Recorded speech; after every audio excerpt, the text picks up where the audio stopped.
Olá, seja bem-vindo a mais uma edição do Justiça Eleitoral em Foco. O programa hoje está em um novo formato devido à pandemia de coronavírus. Eu estou com a Alessandra Falcão, ela que é coordenadora de controle interno e auditoria do TRMS e vai conversar com a gente sobre financiamento de campanha. Tudo bem, Alessandra?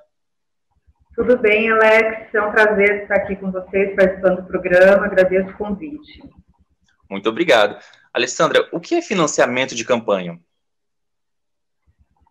Financiamento de campanha é a regulamentação das operações de receita e despesas necessárias para a realização de uma campanha eleitoral, que se justifica em razão da necessidade de conter o abuso do poder econômico e garantir que a disputa no pleito pelos candidatos seja igualitária. Alessandra, quais são as principais inovações para as eleições de 2020? Entre as principais inovações para as próximas eleições municipais está a volta da possibilidade de pagamento de honorários profissionais de contador e advogado com recursos de campanha, além do financiamento coletivo e do aumento da ampliação do financiamento das campanhas femininas, das candidaturas femininas nas eleições municipais para a primeira vez. Vamos falar agora sobre arrecadação de origem pública. Devido à proibição de contribuições, de empresas para financiamento de campanha, foi criado o Fundo Eleitoral. Você pode falar um pouco sobre isso? Sim, exatamente. O Fundo Especial de Financiamento de Campanha foi criado após julgamento pela STF de uma ação direta de inconstitucionalidade que entendeu que não deve haver doação por empresas, por pessoas jurídicas. Trata-se de um fundo público, cujos recursos são totalmente oriundos do Orçamento Geral da União e o valor consta do orçamento nos anos de eleição e é disponibilizado ao TSE até o dia 1º de junho do ano eleitoral. Esse ano nós já tivemos o repasse para o TSE, foi algo um pouco mais de 2 bilhões de reais, e esse valor posteriormente é distribuído para os diretórios nacionais dos partidos. Essa distribuição ela ocorre de uma maneira proporcional. 2% da importância total desses 2 bilhões vai ser distribuído de forma igualitária entre os partidos, 35% é distribuído aos partidos que tenham ao menos um deputado eleito, outros 48% são distribuídos aos partidos na proporção do número de deputados e os últimos 15% na proporção do número de senadores. Alessandra, e o fundo partidário? O fundo partidário, diversamente do Fundo Especial de Financiamento de Campanha, já existe há algum tempo e ele é um fundo misto. O recurso desse fundo provém de penalidades e multas aplicadas no âmbito da Justiça Eleitoral, também do orçamento de doações de pessoas físicas e de recursos financeiros destinados por lei. Ele serve tanto ele pode ser utilizado na campanha pelos partidos e repassado aos candidatos, mas também serve para puxar despesas cotidianas do partido. Alessandra, em se tratando de arrecadação de origem privada, quais são os limites para essas doações? Hoje, o financiamento de campanha prioritariamente, a maior parte dos recursos advém de fonte pública, que é os fundos. Mas ela pode ser arrecadada de recursos de origem privada, são as doações feitas por eleitores ou pelo próprio candidato. O eleitor pode doar até o limite de 10% do valor que ele declarar no imposto de renda como rendimento bruto no ano anterior ao da eleição. Então, nessa eleição de 2020, o limite de doação corresponde a 10% do valor declarado de rendimento bruto no imposto de renda de 2019. Então, o próprio candidato pode se autofinanciar, mas ele também segue os mesmos limites dessas doações que um particular possa fazer? Isso mesmo. Os candidatos podem utilizar o autofinanciamento de campanha, mas, assim como o eleitor, como o doador comum, ele também deve observar um limite de 10%. Só que os 10% que o candidato recai sobre os gastos totais de campanha permitidos para o cargo que ele vai concorrer. Então, a cada eleição é fixado um limite de gastos, um teto de gastos, e o candidato pode financiar sua própria campanha até o limite de 10% desse teto. Vamos supor que o candidato X esteja concorrendo a um cargo no município Y, e nesse município o teto de gastos é de R$100 mil. O candidato vai poder financiar sua própria campanha até o limite de R$10 mil. Nós sabemos que os eleitores muitas vezes têm um candidato que tem a preferência por alguns candidatos, né? Como que esses eleitores podem financiar, ajudar a custear as campanhas eleitorais dos candidatos? Qualquer eleitor pode fazer doação aos candidatos ou até mesmo ao partido. As doações podem ser em recursos financeiros, preferencialmente por transferência bancária, da conta do doador para a conta do beneficiário, do candidato, ou também pode ser doação em bens ou serviços estimados em dinheiro. Nesses casos, o bem deve ser de propriedade do doador, e no caso de serviço, tem que ser um serviço explorado pelo doador. Então, vamos supor uma doação de pintura na sede do diretório. Tem que ser um pintor para fazer essa doação. Ele tem que ser proprietário do serviço. Caso o eleitor, como você disse, preferencialmente querer financiar a campanha de algum candidato, ele pode sofrer algum tipo de punição, dependendo da sua atitude? Sim, a punição que existe para o eleitor é a de ultrapassar o limite de doação. Como a gente falou um pouco antes, o eleitor pode doar até 10% do valor que ele declarou no exercício anterior ao da eleição como rendimento bruto, imposto de renda. Se ele doar acima desse limite, o que pode acontecer é de ele ser penalizado para devolver, pagar uma multa de até 100% do valor excedente.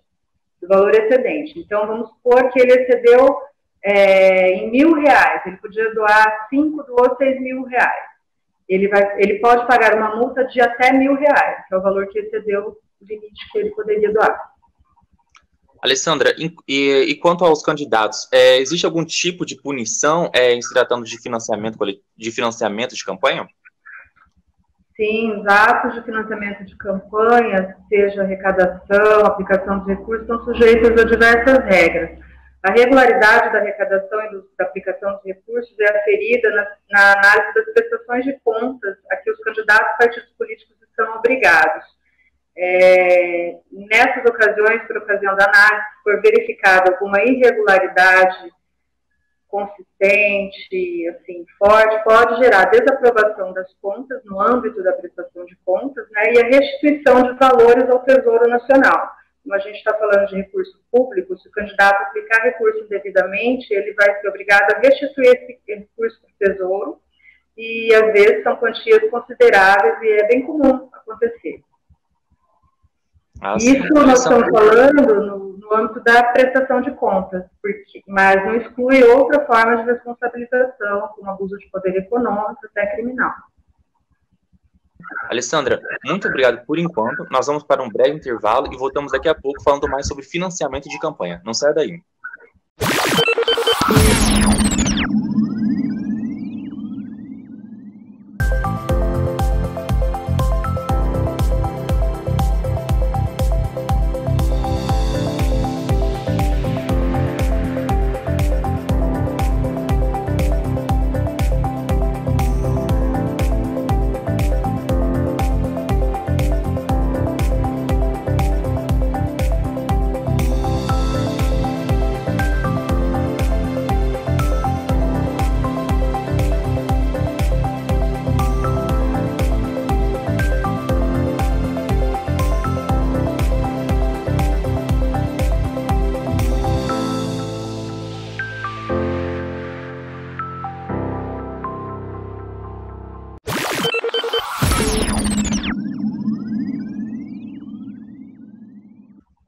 Nós estamos de volta com Justiça Eleitoral em Foco de hoje. Nós estamos falando sobre financiamento de campanha. Quem está comigo é a Alessandra Falcão, ela que é coordenadora de controle interno e auditoria do TRMS. Alessandra, o que é financiamento de campanha coletivo? Financiamento coletivo, também conhecido como crowdfunding, ou a famosa vaquinha, embora já tenha sido utilizado nas últimas eleições, nas eleições gerais, numa eleição municipal será a primeira vez que vai ser utilizado. E corresponde à modalidade de arrecadação de recursos de campanha eleitoral realizada por entidades que promovam técnicas e serviços de financiamento coletivo por meio de sítios na internet, aplicativos eletrônicos ou recursos similares, e devendo observar determinados requisitos previstos na legislação. De que forma essas doações acontecem? Bem, os apoiadores dos candidatos efetuam a doação diretamente no endereço eletrônico fornecido pela entidade arrecadadora, que fica responsável por recolher os dados da identificação do doador, como nome, CPF, endereço, de forma a possibilitar futuramente a aferição de se essa doação provém de fonte lícita. A entidade que arrecada esse recurso, ela tem que emitir um recibo. É um recibo comum, que não se confunde com recibo eleitoral. Nesse recibo vão constar dados como a identificação do doador, o valor da doação, a forma de pagamento, data, a identificação da própria instituição arrecadadora e do candidato. Diferente, o candidato, por sua vez, ele não se desobriga da emissão de recibo. Ele deve emitir o recibo eleitoral, pode ser emitido no nome de cada doador ou no valor total da arrecadação daquela instituição. Nesse caso, o recibo deve ser feito em nome da instituição da arrecadadora. Ah, sim. E quais são as normas que regulam esse tipo de doação?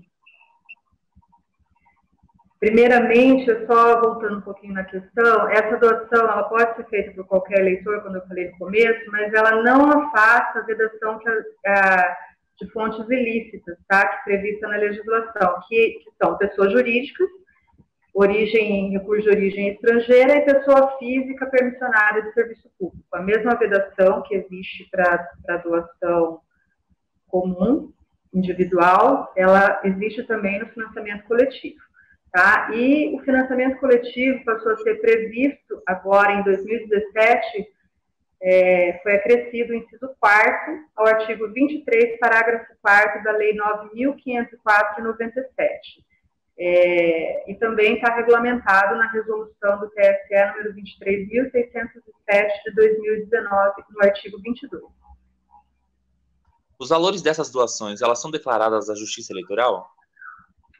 Sim, todo e qualquer valor arrecadado por partido ou candidato deve ser declarado na prestação de contas, conforme a legislação de regência da matéria. No caso do financiamento coletivo, a legislação determina que a entidade arrecadadora deve proceder ao envio imediato de todas as informações relativas às doações para a Justiça Eleitoral e também para o candidato beneficiado, que deverá fazer constar da sua prestação de contas todas as doações recebidas.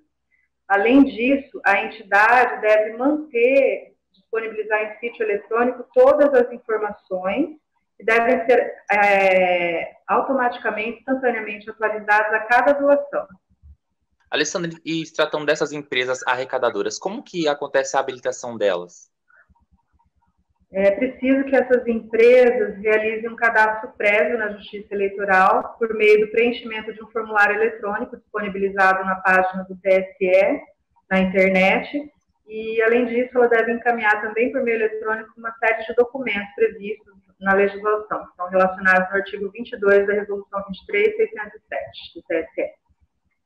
Alessandra, pode não ser muito recorrente, mas pode acontecer, de determinado candidato receber doações coletivas e talvez ele possa venha desistir do pleito eleitoral. O que acontece com essas doações arrecadadas?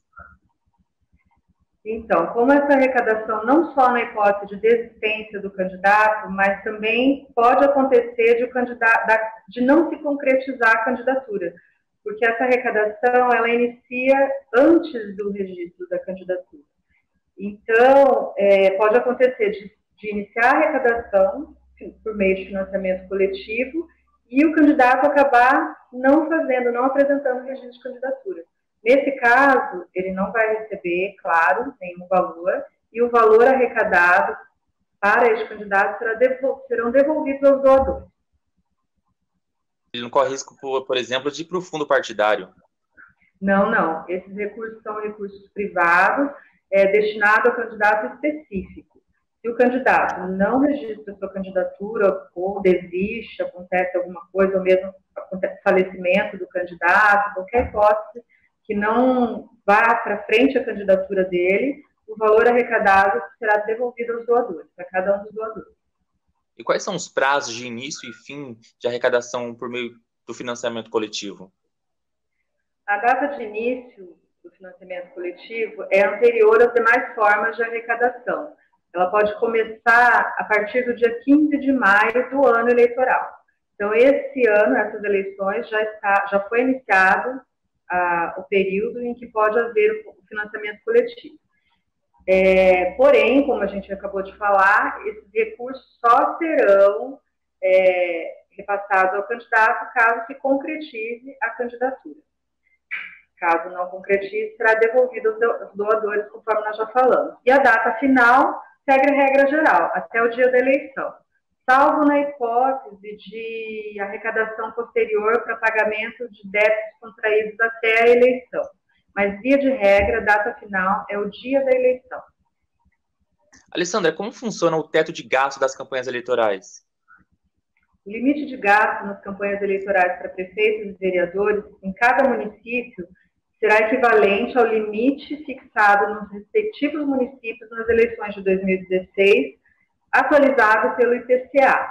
Essa atualização, ela tem como termo inicial o mês de julho de 2016 e o termo final o mês de junho de 2020.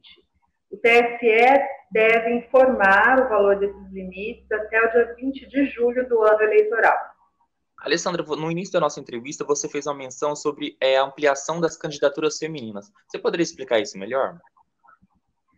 Sim.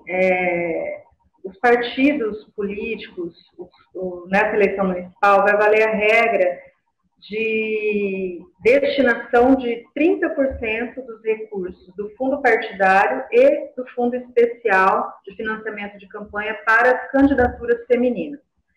Então, tanto o fundo especial, que é um fundo público, desse recurso, 30% deve ser destinado às candidaturas femininas, quanto o fundo partidário, se houver repasse aos candidatos que for utilizado em campanha, também deve observar esse percentual de 30%.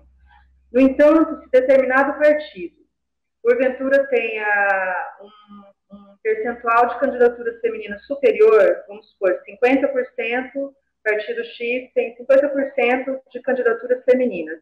Esse percentual passa a ser de 50% e não mais de 30%. Alessandra, para finalizar, vamos falar sobre fiscalização de campanha.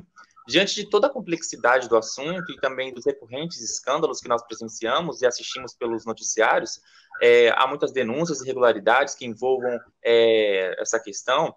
Como a Justiça Eleitoral pretende fiscalizar o financiamento de campanha nas eleições de 2020? Alex, é importante destacar que a cada eleição a Justiça Eleitoral aperfeiçoa a divulgação e análise de dados do financiamento de campanha por meio de sistemas informatizados. E essa fiscalização de recursos, seja do fundo eleitoral, seja do fundo partidário, é prioridade para a auditoria de prestação de contas. A que todos os candidatos e partidos são obrigados a prestar contas ao final da campanha, ao final das eleições.